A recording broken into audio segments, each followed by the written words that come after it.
salatu wassalam. Kata Nabi Adam alaihi salatu wassalam, "Ya Allah, kenapa malaikat ini banyak mengikutiku dari belakang?" Apa kata Allah? Karena malaikat itu tertarik kepada nur yang ada di tulang sulbimu. Kalau begitu ya Allah, pindahkan nur itu di hadapanku. Maka kemudian nur itu dipindahkan oleh Allah. Ribuan malaikat itu pindah di hadapan Nabi Adam alaihi salatu wassalam. Kalau begitu ya Allah, aku belum puas, pindahkan nur itu di kukuku. Tatkala dipindahkan nur itu di kuku Nabi Adam alaihi salatu wassalam, apa yang disebutkan Nabi Adam? Marhaban ya habibi wa qurratu aini. Itulah yang dibaca oleh ulama ketika mendengar kalimat asyhadu anna Muhammadar Rasulullah. Ditempelkan kukunya di bibirnya, ada yang di kelopaknya, lalu diusapkan di matanya. Insya Allah tidak akan kena katarak ketika masa tuanya. Insya Allah mampu membaca Al-Quran. Bagaimana caranya? Tatkala mendengar asyhadu anna Muhammadar Rasulullah, ucapkan marhaban ya habibi wa qurratu aini, tempelkan di mulut, lalu gosokkan di mata 3 kali. Itu daripada isyarat, daripada menyebutkan nama Nabi Muhammad sallallahu alaihi wasallam. Dan disebutkan juga di dalam kitab Masalihul Ibad karangan Syekh Al-Imam Ibnu Hajar Al-Asqalani yang sudah nanti ditasrif kembali, yang kemudian disyarah kembali oleh Al-Imam An-Nawawi Al-Bantani. Apa kata Imam Ibnu Hajar Al-Asqalani? Nabi Adam alaihi salatu wassalam itu pernah iri 4 hal, Pak. Yang pertama, Nabi Adam iri kepada umat Nabi Muhammad sallallahu alaihi wasallam. Apa kata Nabi Adam alaihi salatu wassalam? Ya Allah, aku iri kepada umat Nabi Muhammad. Aku melakukan satu kesalahan, dikeluarkan dari surga menuju dunia, sedangkan umat Nabi Muhammad sallallahu alaihi wasallam beribu kesalahan yang ia lakukan. Tempatnya di dunia, ia dimasukkan ke dalam surga ketika bertaubat. Aku iri, kata Nabi Adam alaihi salatu wassalam. Yang kedua kata Nabi Adam, aku melakukan kesalahan, aku dipisahkan dengan istriku. Istriku diturunkan di Jeddah, aku diturunkan di kaki gunung Himalaya India. Beda jauh antara gunung Himalaya India dengan Jeddah. Makanya Jeddah itu bahasa Arab Ammi. Jeddah, kalau bahasa Arabnya yang sering kita dengar adalah Jaddadun. Jaddadun artinya nenek, berarti kotanya nenek diturunkan. Kotanya Sayyidatuna Hawa alaihi salatu wassalam. Diturunkan Sayyidatuna Hawa di situ, maka disebutkan sebagai Jeddah. Jeddah di situ adalah kota nenek diturunkan. Sedangkan Nabi Adam diturunkan di kaki gunung Himalaya India. Jauh sekali, dipertemukan di Jabal Rahmah. 450 tahun. Doanya sering kita baca, Rabbana zalamna anfusana wa illam taghfir lana wa tarhamna lanakunanna minal khasirin. Doa itu dipanjangkan 450 tahun, tapi barulah diterima ketika di Jabal Rahmah. Itu pun doa menggunakan nama Nabi Muhammad sallallahu alaihi wasallam. Kembali lagi di dalam kitab Mustadraknya Imam Al-Hakim, Allah bertanya, wahai Nabi Adam, kenapa engkau sebut nama Muhammad sedangkan Muhammad belum aku ciptakan? Apa kata Nabi Adam alaihi salatu wassalam?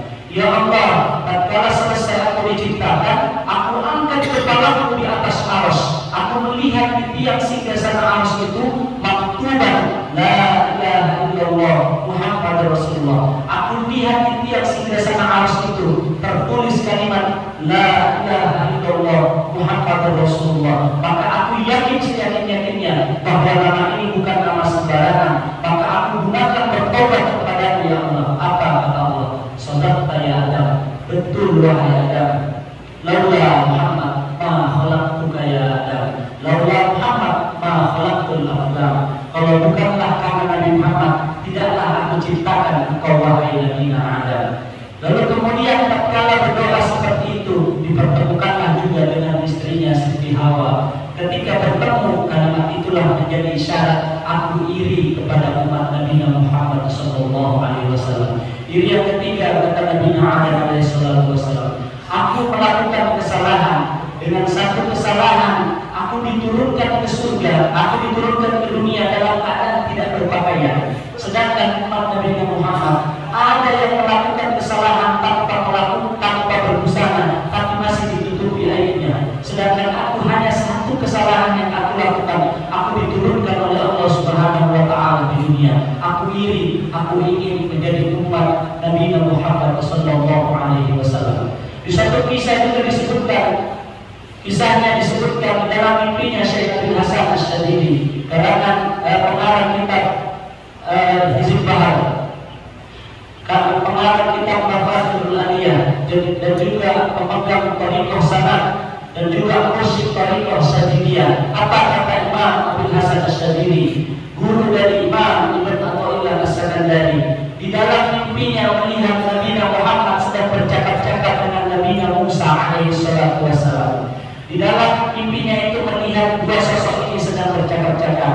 Apa kata Nabi Musa alaihi salatu wassalam? Ya Muhammad, engkau pernah berkata, sesungguhnya ulama min ummati kal anbiya min bani Israil. Ulama umatku itu kepintarannya sama dengan nabi-nabi Bani Israil. Betulkah itu wahai Muhammad? Betul, kata Nabi Muhammad. Coba buktikan kalau itu betul. Maka dipanggilkan salah satu ulama terhebat, namanya adalah Muhammad bin Muhammad bin Muhammad bin Abu Hamid Al-Ghazali, atau kita sebut sebagai Imam Al-Ghazali. Datang Imam Ghazali berkalam-kalam di depannya Nabi Musa alaihi salatu wassalam. Apa pertanyaannya Nabi Musa? Wahai bulan, siapa namamu?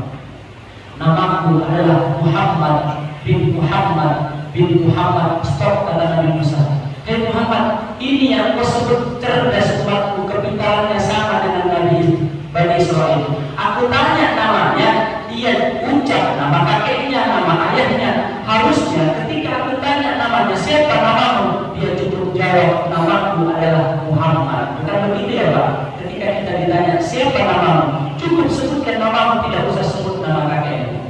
Tapi apa kata Imam Ghazali? Ya Rasulullah, izinkan saya menjawab. Apa kata Imam Ghazali? Wahai Musa kalimullah. Julukannya Nabi Musa itu adalah kalimullah, Nabi yang pernah berbicara langsung dengan Allah Subhanahu wa taala di atas bukit Tursina. Apa kata Nabi Musa? Apa kata Imam Ghazali? Wahai Nabi Musa kalimullah, dulu Allah pernah berkalam kepadamu. Wahai Musa, apa yang ada di tanganmu? Engkau ucapkan kala itu, di tanganku ada tongkat. Tongkat ini aku gunakan untuk berjalan. Tongkat ini aku gunakan untuk nyender. Apa kata Imam Ghazali? Allah kan bertanya kepadamu, apa yang ada di tanganmu? Harusnya engkau cukup menjawab, di tanganku ada tongkat. Tidak usah kau sebutkan, di tanganku ada tongkat, aku gunakan untuk berjalan dan lain sebagainya. Kenapa engkau katakan seperti itu wahai Nabi Musa? Apa kata Nabi Musa? Karena aku ingin bercakap-cakap lama dengan Allah Subhanahu wa taala. Apa kata Imam Ghazali? Begitupun aku. Kenapa aku jawab panjang sekian? Karena aku ingin bercakap-cakap lama dengan orang yang pernah bercakap-cakap lama dengan Allah Subhanahu wa taala. Apa kata Nabi Musa? Kalau begitu izinkan aku menjadi umat Nabi Muhammad sallallahu alaihi wasallam. Kita tak pernah meminta, kenapa kita dijadikan umat Nabi Muhammad sallallahu alaihi wasallam? Maka satu hal, hidup ini adalah perjalanan, Pak. Hidup ini bukan perbandingan sama sekali. Maka jangan pernah membanding-bandingkan hidup kita dengan hidup orang lain. Jangan pernah mengukur ketakwaan kita harus mirip dengan orang lain, atau ketakwaan orang lain harus kita ikuti. Karena perjalanan hidup itu bukan suatu perbandingan. Suatu masanya akan ada tempat pemberhentian. Pemberhentian itu dibatasi dengan yang namanya adalah kematian. Makanya suatu ketika Imam Abu Hamid Al-Ghazali pernah ditanya oleh muridnya pernah bertanya kepada muridnya 6 hal. Ini ingat pertanyaannya Imam Al-Ghazali. Pertama kata Imam Abu Hamid Al-Ghazali bertanya kepada muridnya, wahai muridku, apa yang paling dekat dengan kita dalam kehidupan ini? Kira-kira kalau saya bertanya seperti itu, apa jawabannya Pak? Apa yang paling dekat dengan kita? Apa? Ada yang murid yang bilang keluarga, ayah, ibu.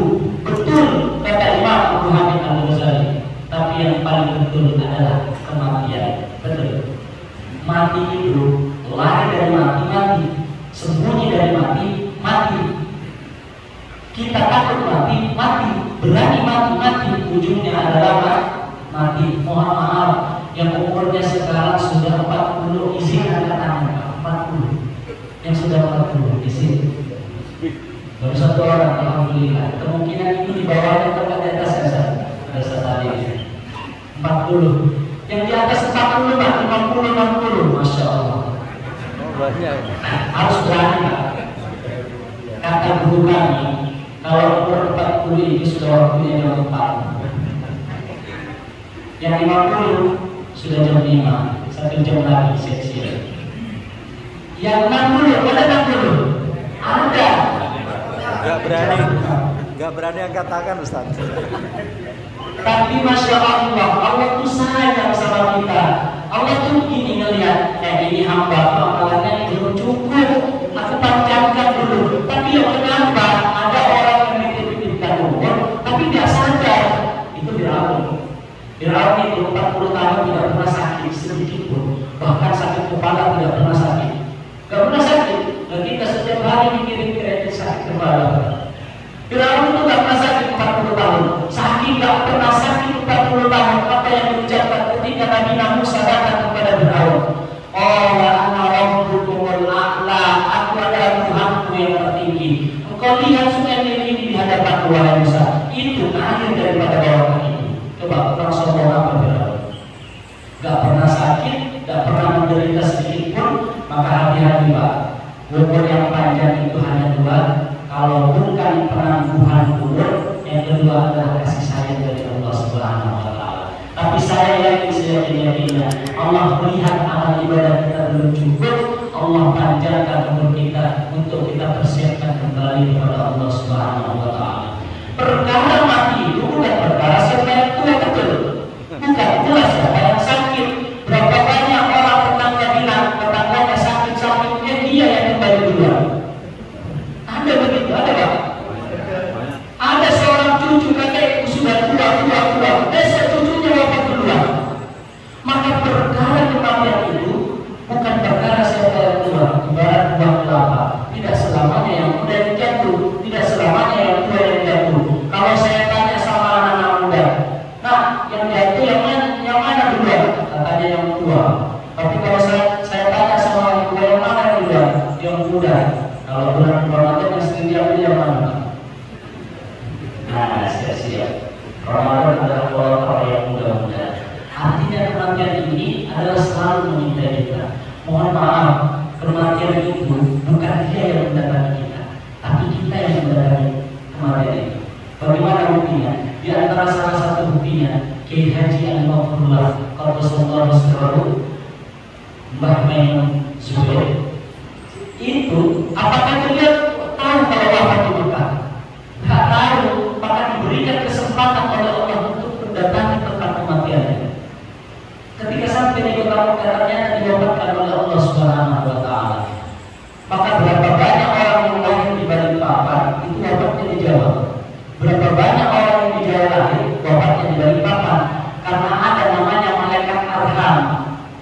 Malaikat Arham ini ketika masa penciptaan kita ingin diciptakan jasad adamiyah kita, ini namanya jasad adamiyah, jasad yang kembali kepada hakikatnya yang berupa tanah. Apa kata Allah perintahkan kepada malaikat Arham?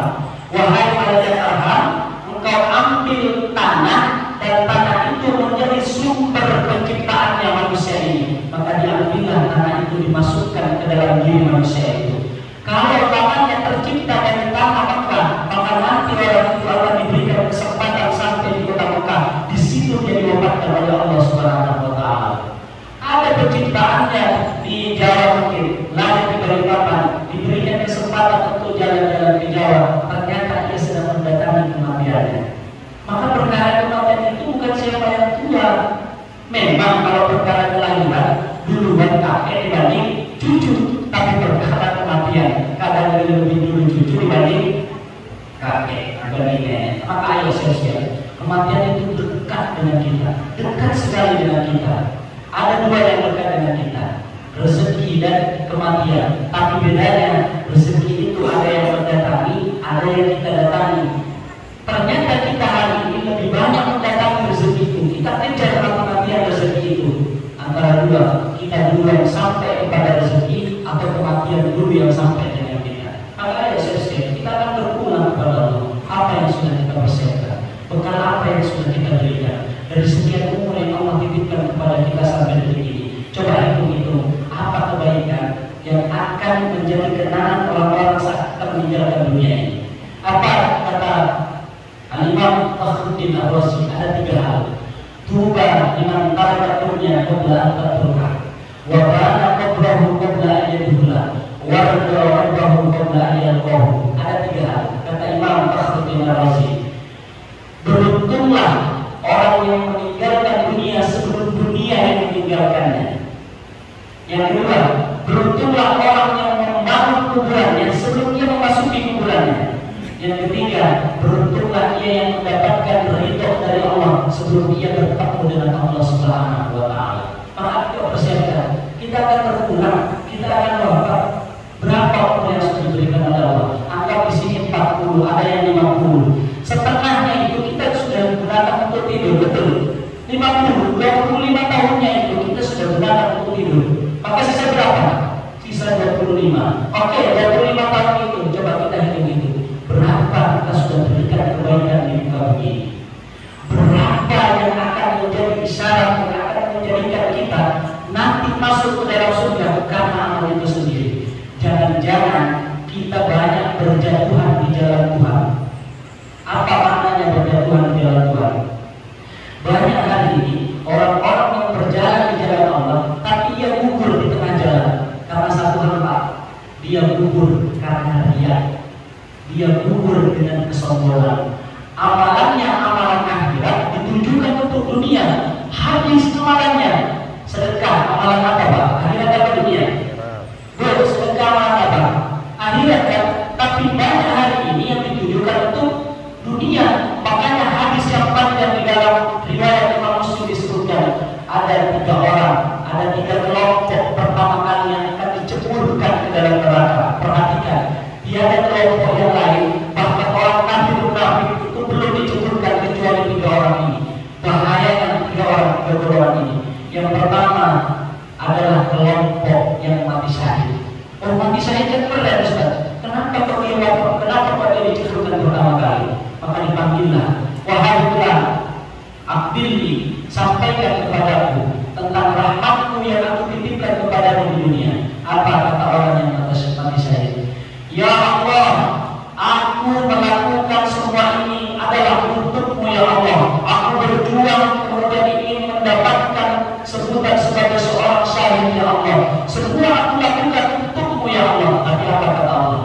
Kata kau berbohong. Karena engkau melakukan itu karena engkau ingin dipanggil pahlawan dan engkau sudah dapatkan di dunia. Maka dipanggilkan malaikat yang diceburkan ia ke dalam neraka. Yang kedua, Pak, adalah kelompok para ustaz, para pengajar Al-Quran, para buya, para kiai. Akbilni, kata dia, ya Allah, selama saya hidup ini saya mengajarkan Al-Quran, mengajarkan ilmu hanya untukmu ya Allah. Apa kata Allah? Kata engkau berbohong. Tapi engkau melakukan itu hanya engkau ingin dipanggil seorang ustaz di dunia. Engkau melakukan itu hanya engkau ingin dipanggil seorang buya, seorang ustaz, seorang kiai. Maka dipanggillah malaikat yang diceburkan ia ke dalam neraka. Maka hati-hati, Pak. Gelar itu bukan daripada diri kita. Gelar itu orang lain yang menyematkan kepada kita. Kalau kita yang memberikan gelar kepada kita, hati-hati, kita sedang gugur di jalannya Allah Subhanahu wa Ta'ala. Pulang dari sholat subuh, kita lihat tetangga kita, lalu kemudian kita bergeming di dalam hati, kenapa sih kok gak bangun sholat subuhnya? Habis pahala kita, gugur semuanya, langsung ke dia. Hati-hati, perkara dia itu bahaya. Makanya ketika kita sholat, kata para ulama, ketika engkau ingin mengecek amal ibadahmu sudah bagus atau tidak, lihatlah ketika sholatmu sama di masjid dengan yang di rumah itu sama, khusyuknya sama, berarti engkau sudah terhindar yang dari namanya riya. Tapi kalau berbeda, lamanya di masjid dengan yang di rumah itu berbeda, lebih lama di masjid, berarti engkau masih menginginkan pujian-pujian daripada orang lain. Hati-hati, Pak.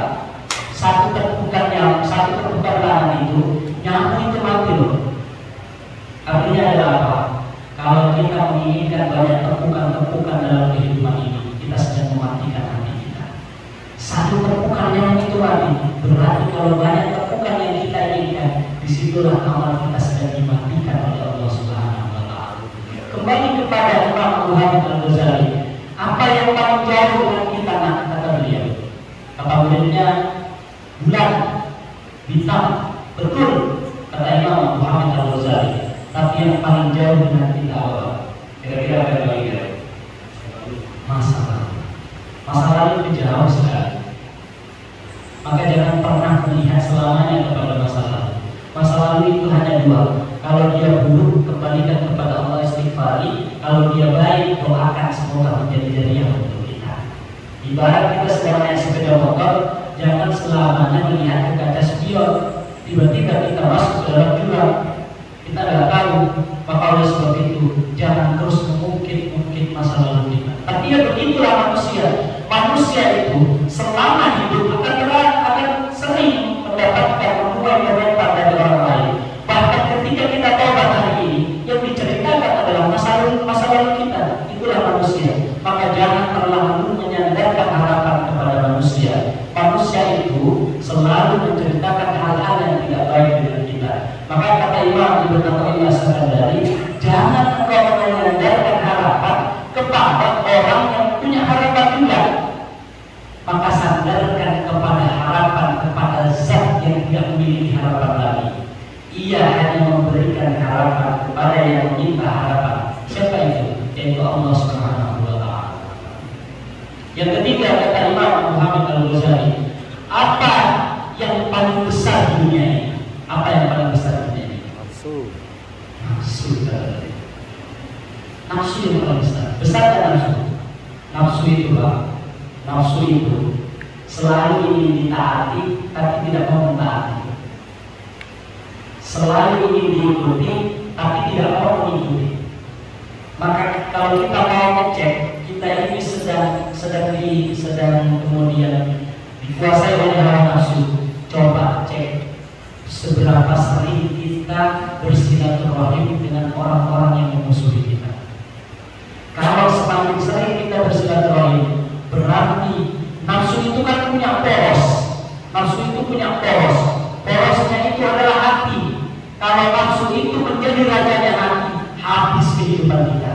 Tapi kalau nafsu itu dikuasai oleh hati, maka dia sampai kepada yang namanya nafsul mutmainnah. Maka dipanggil oleh Allah, irji'i ila rabbiki radiyatan mardiyah wadkhuli fi ibadi wadkhuli jannati. Aku ridho, kata Allah, masuklah ke dalamku, masuklah ke dalam yang aku ridho, kata Allah Subhanahu wa Ta'ala. Maka jangan sampai hawa nafsu itu menjadi kuasa dalam diri kita. Kalau dalam kitabnya Syekh Abdul Qadir Al-Jilani, dalam kitab Fathul Rabbani wal Fathul Rahmani, apa kata beliau? Hawa nafsu itu jangan sampai dia mengendaraimu, tapi engkau yang harus mengendarai hawa nafsu. Kendalikan dia. Kalau dia yang mengendalikan kamu, maka kamu akan dipaksa untuk menuju maksiat. Tapi kalau kamu yang memaksanya, maka kamu yang akan memaksanya menuju taat. Karena konsepnya hawa nafsu adalah paksa dia menuju taat, maka tidak akan memaksa kita untuk menuju maksiat. Kemudian berikutnya yang keempat, apa yang paling ringan dalam kehidupan ini? Apa yang paling ringan? Yang paling ringan, kata muridnya kapas. Betul, kapas paling ringan. Tapi yang paling ringan adalah meninggalkan sholat. Iya, banyak hari ini kita ringan meninggalkan sholat. Dipanggil hayya 'alas sholat, masih sibuk asar, apalagi maghrib. Dipanggil lagi maghrib, hayya 'alas sholat, masih ada isya. Dipanggil isya, hayya 'alas sholat, masih ada subuh. Belum sampai subuh datang malaikat maut, gak bisa ditolak. Ada 3 panggilan yang tidak bisa kita hindarkan di dunia ini. 1, haji masih bisa karena tidak mampu. Yang kedua, sholat silahkan, kata Allah. Tapi yang ketiga ini, bila Israel datang memanggil, jasad terkubur di pembaringan, seluruh tubuh akan menggigil sekujur badan,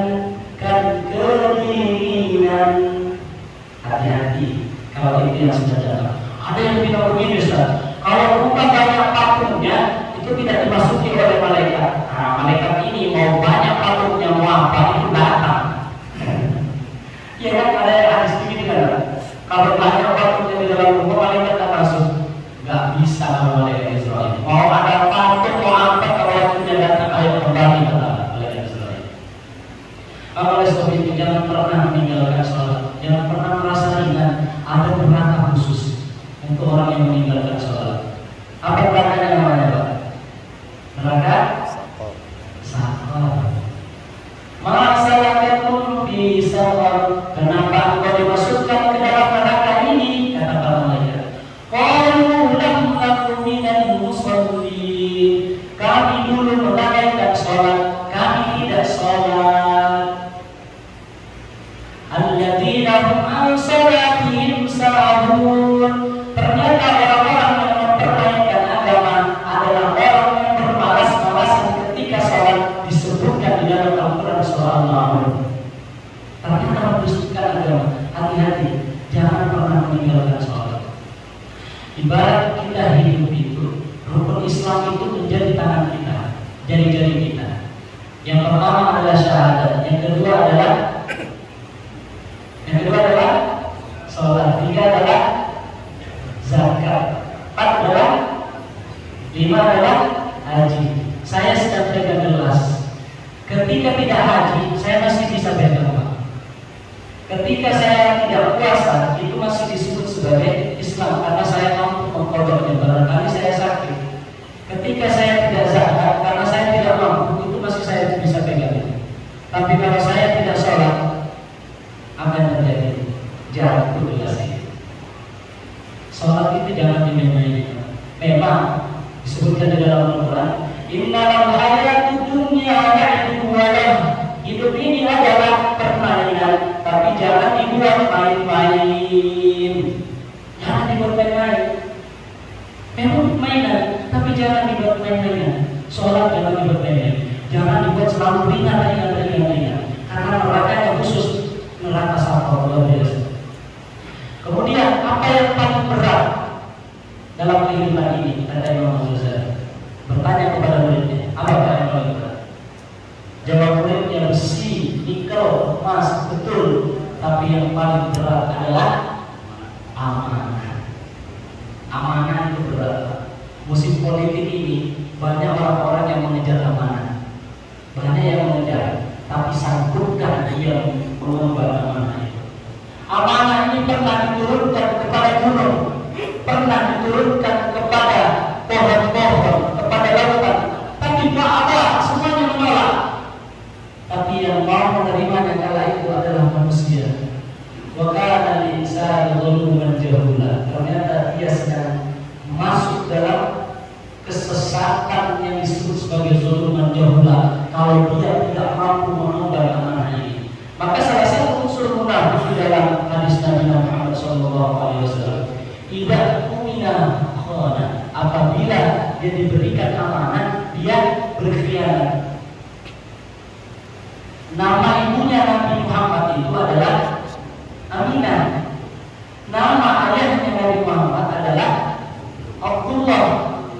Ketika seorang istri amanah terhadap hidupnya, ketika ditinggalkan oleh suami yang menjaga kehormatannya, dan ketika seorang suami menghambakan diri kepada Allah, sebagai namanya Abdullah, hamba kepada Allah, pasti keturunannya menjadi Muhammad. Muhammad artinya apa? Terpuji. Maka kita yang di sini, yang bapak-bapak, jadikan diri kita sebagai Abdullah, ibu-ibu jadikan diri kita sebagai amanah atau aminah yang menjaga kehormatan diri ketika suami meninggalkan kita. Lalu kemudian yang terakhir kata beliau, apa yang paling tajam di dunia ini? Apa yang paling tajam? Pedang. Tapi yang paling tajam kata beliau adalah lidah. Lidah ini bahaya. Lidah ini ibarat kita sedang menancapkan paku di sebuah kayu, lalu tarik pakunya masih ada bolongannya. Begitu pun lidah, kalau sudah masuk ke dalam hati seseorang, di situ dia tidak akan bisa disembuhkan. Apa oleh sebab itu, jaga lisan kita. Lisan ini tidak bertulang Pak, tapi berbahaya sama sekali. Maka pesan guru kami, jangan pernah berkumpul dengan orang-orang yang suka bergibah. Karena ketika kau pergi nanti, kamu yang akan diceritain. Serius loh, serius. Kalau kita bertiga gibah-gibah sama tetangga itu, memang ceritanya kepada yang lain. Nanti kalau ibu pergi, ibu yang diceritain. Serius. Iya, sering ya Pak? Sering. Maka ayo jangan pernah bersama orang-orang yang suka menggibah, orang-orang yang suka menceritakan aib orang lain. Habis amalan kita, hancur hidup ini. Hancur amalan kita itu habis. Kita akan berpulang kepada Allah Subhanahu wa Ta'ala. Kembali lagi, apa yang sudah kita persiapkan? Bekal apa yang sudah kita persiapkan? Mau pulang kampung dunia itu banyak persiapan. Ini sampai ke berapa Pak? Takut saya. Sampai turun. Ini suara saya baru datang dari Samarinda Pak. Ini berapa suara saya? Tapi nggak apa-apa. Sebenarnya subuh ini jadwal saya itu double. Satu di Masjid Luqmanul Hakim di Geraha Indah, satu di sini. Baru diinfo tadi jam 3. Karena musola ini adalah tetangga terdekat saya, bagian keluarga saya, maka saya khususkan di sini. Di situ saya minta teman saya menggantikan di Geraha Indah Luqmanul Hakim. Ini sudah mulai habis.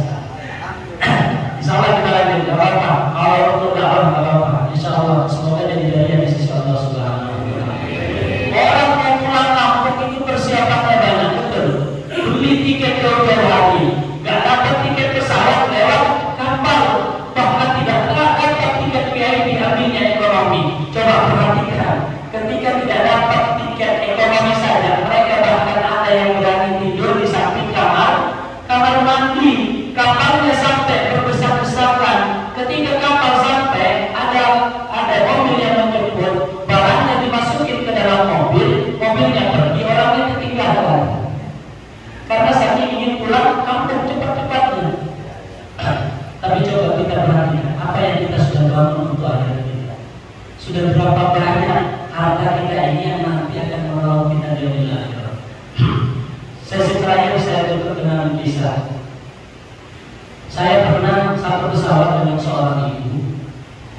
Ibu ini sekitar umurnya sudah 60-an.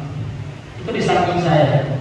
Dia bertanya seperti ini, Mas, kalau Mas lihat umur saya ini berapa? Paling kisaran 60. Kata beliau, umur saya baru 15. Mas, kalau kamu lihat umur saya ini berapa? Anak saya ini berapa? Ya, anak ibu itu paling 5. Anak saya baru 1. Mas, harta saya ini berapa? Kan saya lihat banyak ada gelangnya. Saya bilang, wah banyak Bu. Mungkin punya saham juga atau punya rumah yang besar. Apalagi sudah naik pesawat. Itu tujuannya mau ke Malaysia untuk menemui anaknya di Universitas Kebangsaan Malaysia. Tiba-tiba nangis Pak. Di samping saya nangis. Nah, tahu nggak kenapa saya sebut umur saya baru 15 tahun? Ternyata umur saya itu sudah 64. Baru 15 tahun saya gunakan untuk beribadah kepada Allah. Sisanya saya gunakan untuk main-main lebih banyak. Banyak waktu saya itu saya gunakan untuk dunia. Sampai saya lupa kalau saya tidak akan berpulang. Baru 15 tahun saya gunakan betul-betul beribadah kepada Allah. Anak saya itu ada 4. Satu ada di Jerman, satu ada di Turki, satu ada di Malaysia, satu ada di Indonesia. Suatu waktu saya sakit, saya telepon anak saya di Turki yang jauh di sana. Nah, saya sedang sakit, kata beliau. Tunggu, saya sedang sibuk, saya sedang ada di luar kota. Saya telepon anak saya yang di Malaysia. Dia balas dengan SMS pesan lewat WA. Butuh uang berapa untuk berobat? Padahal saya mampu.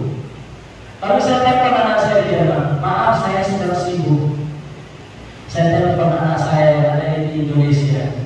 Dia memang seorang tentara, sibuknya luar biasa. Kerjanya dulu hanya serat tentang, tapi dialah yang menyekolahkan adiknya sampai ke Jerman, sampai ke Malaysia, sampai ke Turki.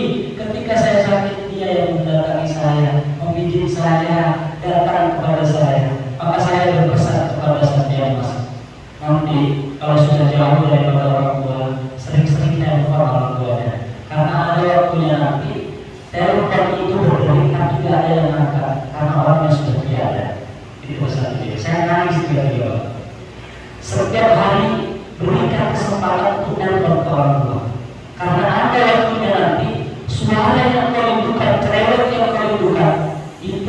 ketika aku menginginkan dia sudah tiada, dia sudah meninggalkan dunia.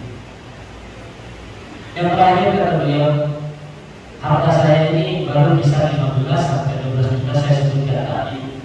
Umur saya, harta saya sebenarnya banyak.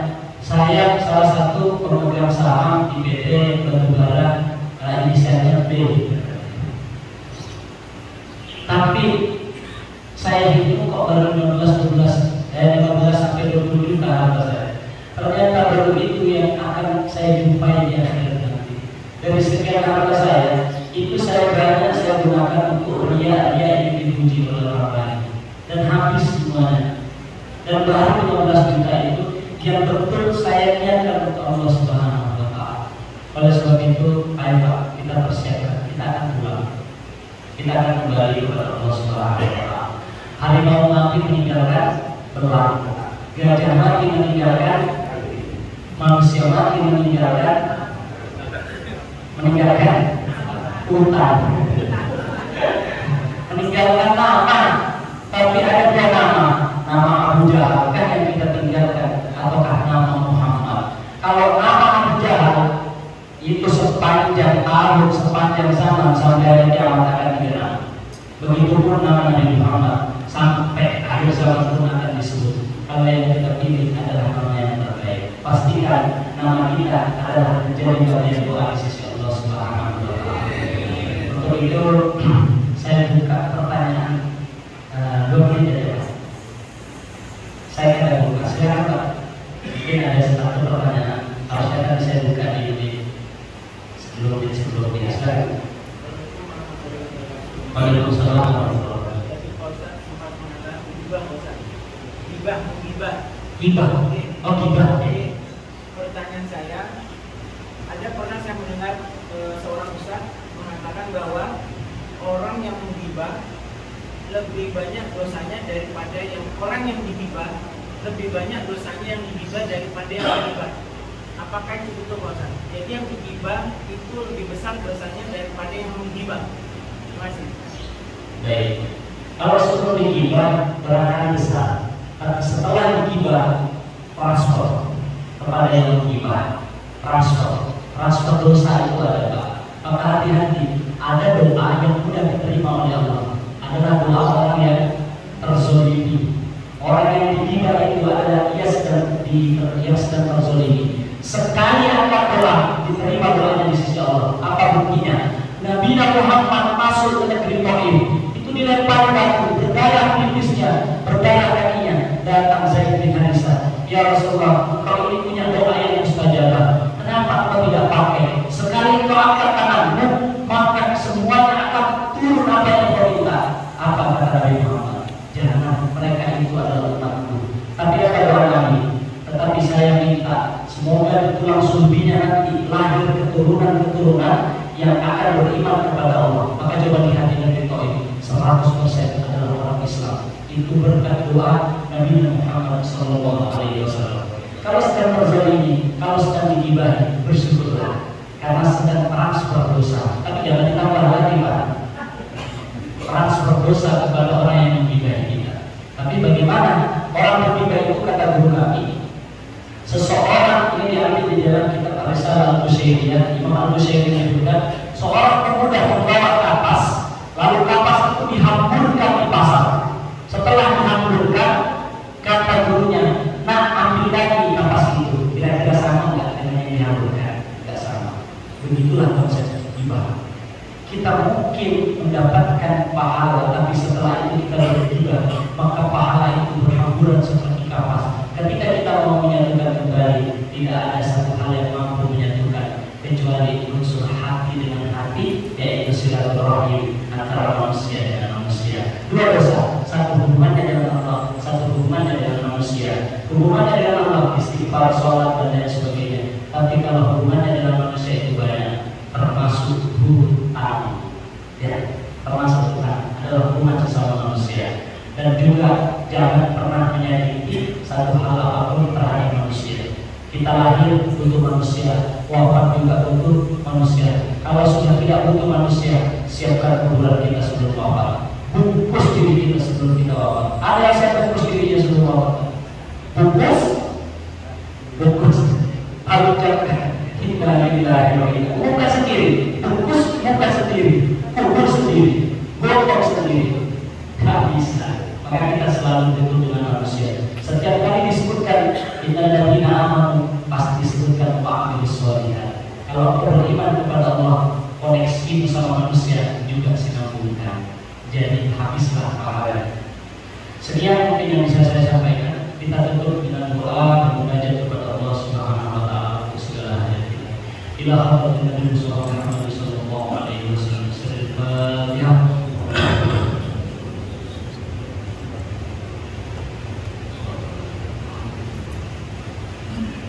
Bismillahirrahmanirrahim. Alhamdulillahirabbil alamin. Allahumma shalli wa sallim ala sayyidil mursalin wa ala alihi wa sahbihi ajma'in. Rabbana zalamna anfusana wa illam taghfir lana wa tarhamna lanakunanna minal khasirin. Rabbana atina min ladunka rahmah wa hayyi lana min amrina rashada. Ya Allah ya Rabbana, ampuni dosa kami yang tak mengampuni kami, maka kami termasuk orang-orang yang merugi. Ya Allah, Kau tahu berapa banyak dosa kami, berapa banyak salah lisan kami menyebut-nyebut nama, berapa banyak kesalahan dari tubuh kami, telinga kami yang masih salah mendengar, kaki kami yang masih salah melangkah, hati kami yang masih salah berkiblat ya Allah, amal kami masih salah kami tunjukkan, padahal setiap sholat kami sebut namamu, inna sholati wa nusuki wa mahyaya wa mamati lillahi rabbil alamin. Tapi nyatanya tujuan hidup kami hari ini banyak kami tunjukkan untuk manusia, banyak kami tunjukkan kepada sesuatu yang punya harapan, padahal mereka pun punya harapan. Kami hanya berharap kepada-Mu ya Allah, maafkan segala dosa kami, maafkan segala hilang kami. Ya Allah ya Rabbana, lisan kami setiap hari menyebut nama-Mu, tapi dengan lisan ini juga kami gunakan untuk menyakiti tetangga kami. Ya Allah, maafkan lisan kami ini yang setiap hari membaca sholawat-Mu, tapi dengan lisan kami ini juga kami gunakan untuk menggibahi saudara kami ya Allah. Maafkan lisan kami yang setiap hari membaca Al-Quran-Mu, tapi dengan lisan ini juga kami gunakan untuk menyakiti tetangga kami, teman kami ya Allah. Maafkan lisan kami ya Allah yang setiap hari berzikir menyebut nama-Mu, tapi dengan lisan ini kami berkhianat dengan apa yang kami ucapkan ya Allah. Maafkan segala ucapan kami ya Allah, maafkan segala kesalahan kami ya Allah ya Rabbana. Ya Allah, di antara orang-orang yang meminta pada kesempatan ini, ada yang minta untuk dipanjangkan taatnya ya Allah. Sehatkan badannya ya Allah, sehatkanlah keluarganya ya Allah, jadikanlah keluarganya, anak-anaknya ya Allah menjadi anak-anak yang saleh. Ya Allah, kami berharap kepada-Mu, anak-anak yang lahir pada keluarga kami, jadikan mereka adalah ahli Al-Quran, ahli istiqomah, ahli sholat, ahli zakat. Kami sadar ya Allah, sholat kami tak seberapa, semoga anak-anak kami lebih baik sholatnya dibanding kami. Zakat kami tidak seberapa ya Allah, kami berharap zakat anak kami lebih baik dibanding kami ya Allah. Kami akan wafat, izinkanlah mereka mentalkinkan kalimat itu ke dalam telinga kami dengan ucapan mendampingi kalimat itu ya Allah, dengan menyebut di dalam lisan kami, menyebut di dalam telinga kami dengan sebutan la ilaha illallah. Bahagialah kami meninggalkan dunia ini, kami berhasil mendidik apa yang Kau titipkan kepada kami ya Allah ya Rabbana. Ya Allah, bersihkan amal-amal kami dari segala kesombongan, dari segala riya, dari segala ujub, dari segala sum'ah dan turunan-turunan lainnya ya Allah.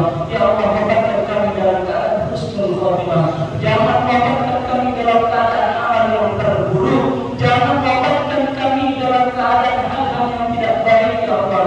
Wafatkan kami dalam keadaan menyebut nama-Mu, menyebut nama Rasul-Mu, la ilaha illallah wa Muhammadur Rasulullah. Lembutkan hati kami, lembutkan ucapan kami, satukan hati kami dengan orang-orang beriman, kumpulkan kami bersama Nabi Muhammad sallallahu alaihi wasallam. Rabbana atina fid dunya hasanah wa fil akhirati hasanah wa qina adzabannar. Wa sallallahu ala sayyidina Muhammad wa ala alihi wasallam. Subhana rabbika rabbil izzati amma yasifun wa salamun ala al mursalin walhamdulillahi rabbil alamin.